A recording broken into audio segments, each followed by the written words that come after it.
Hello and welcome to AC's Make and Repair. Today we're going to show you how to make a simple file handle like this. Very small but very effective, probably about 3 inches long.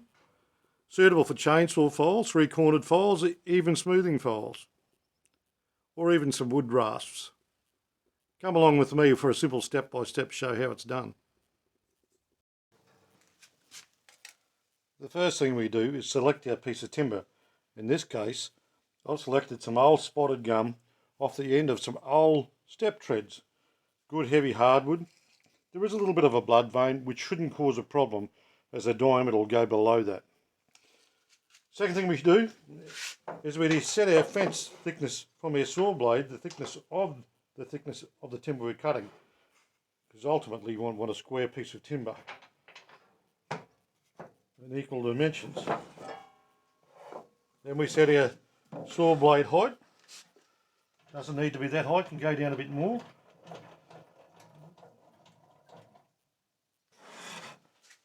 Lock your fence off. I'll cut probably 3 or 4 of these out.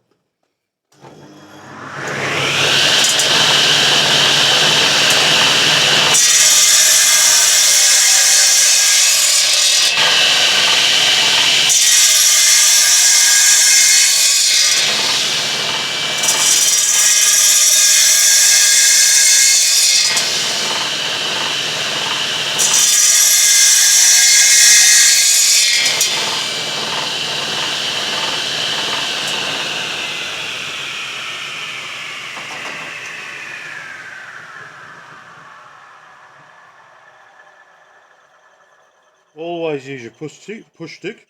This one's homemade, but does the job well.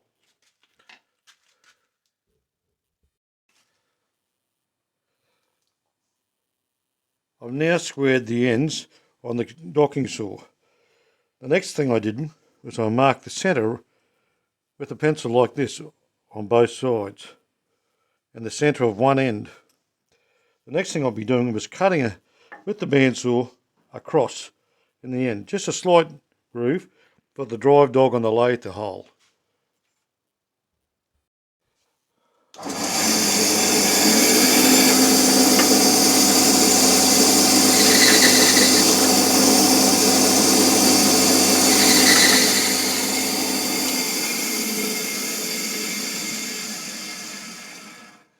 With a punch, I'll punch a slight divot into the middle there because we have to drill a centre hole first. This makes it better to line up the file shank when you drive it into the handle.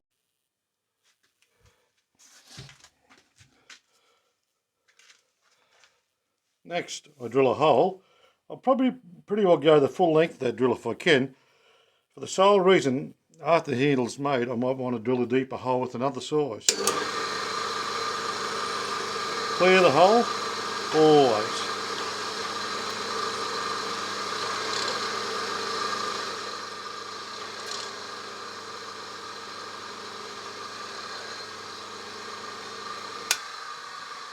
Now that's done, it's to the lathe.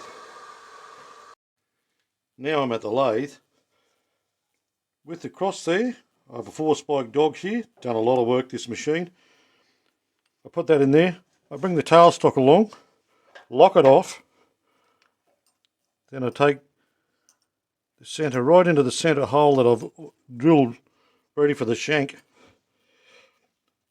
on the file that I'm going to put in there.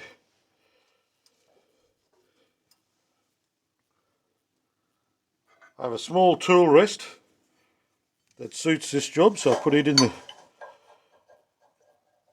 to use it, I clamp it off, bring it over so it's going to miss my piece,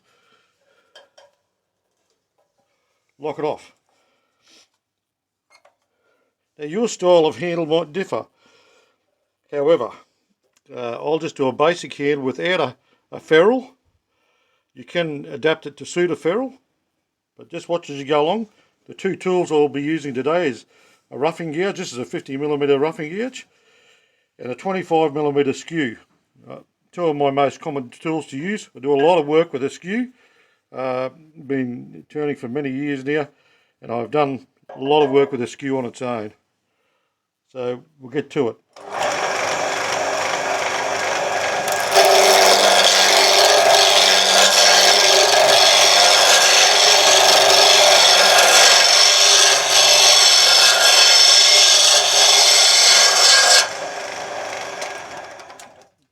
Just basically roughed it down to a rough cylinder. I moved my tool rest a bit closer.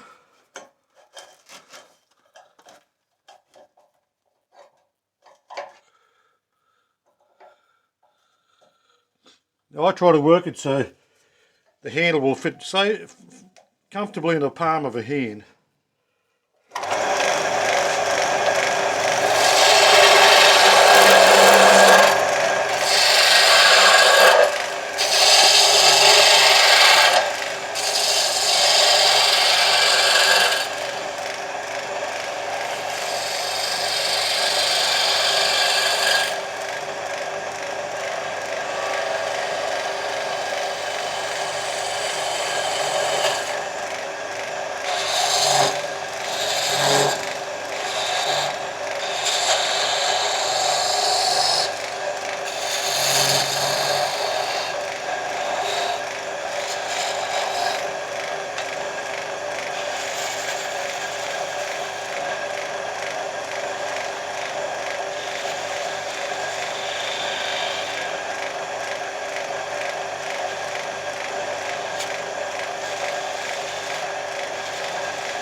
Yeah, as you can see, that's already fairly smooth without even applying some sandpaper.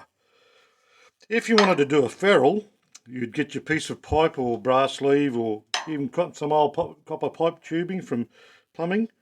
You'd measure the inside diameter and you would cut a step in that, the outside diameter which suited the inside diameter of your ferrule. Make it a little bit proud, tap it on tight so it doesn't slip off in the future. Today we're not even going to bother about a ferrule. Some applications, I'm going to use this one for a chainsaw file. Don't need a ferrule really. And what I have done in the past is cut a little groove and just put a simple black cable tie around it to prevent any splitting in the future. That works quite well too. And then we'll part it off and smooth it up a bit. Sorry, before we part it off, we'll smooth it up a bit. I might even cut a couple of burn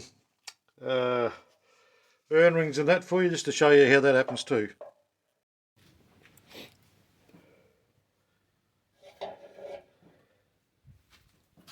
I'm just going to taper this part down to about roughly a 1/2 inch diameter or 13mm end. I'm going to put a couple of grooves in it for grip. Up this end I might put a couple of grooves and I'll do a couple of burn rings just to show you how you can simply make these handles very easily, but neat looking as well.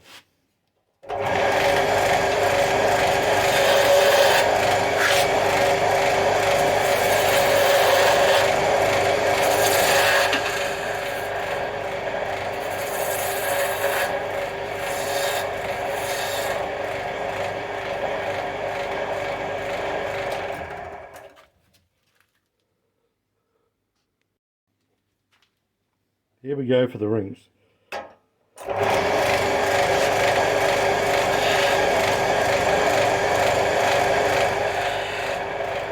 I usually put a little groove before I burn.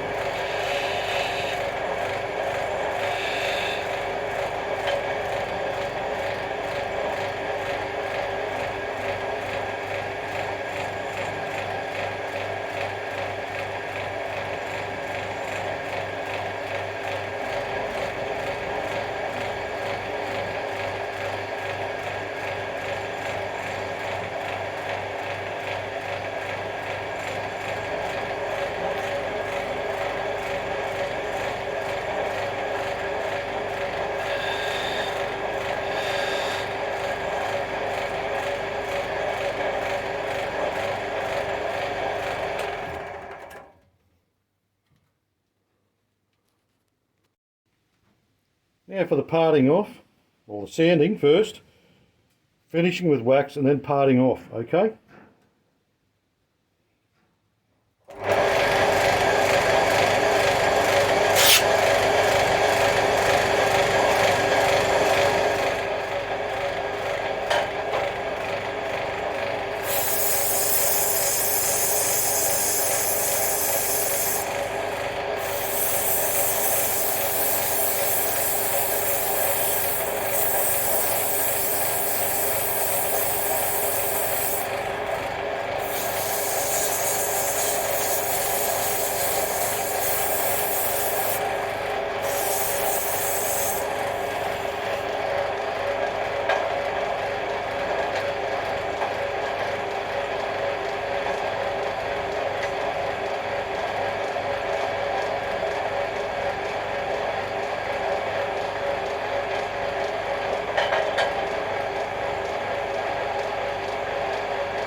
This is just beeswax, straight out of the hive with natural beeswax.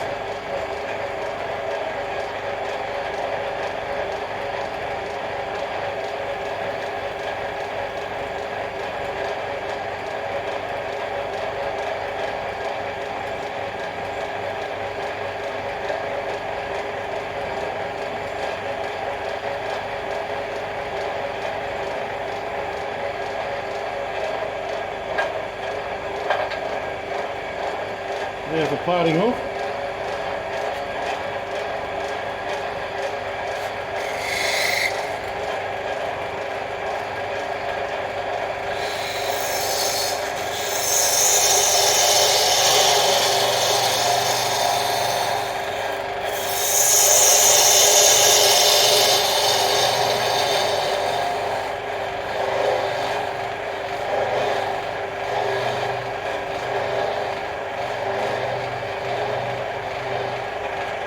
I turned it down to about a 3/16 spigot.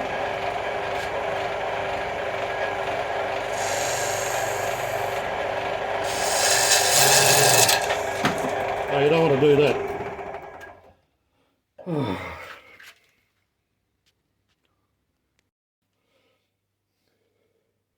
This one actually came out while I was just parting it off. No worries, it was a little tiny split on my drive-in. Not enough to worry the handle though. I just simply cut it off with the bandsaw, sanded the end nice and smooth with this sander, but as you can see it's come up nice and effective. Comfortable in the hand, and it's not really a problem. Catch you on the next one.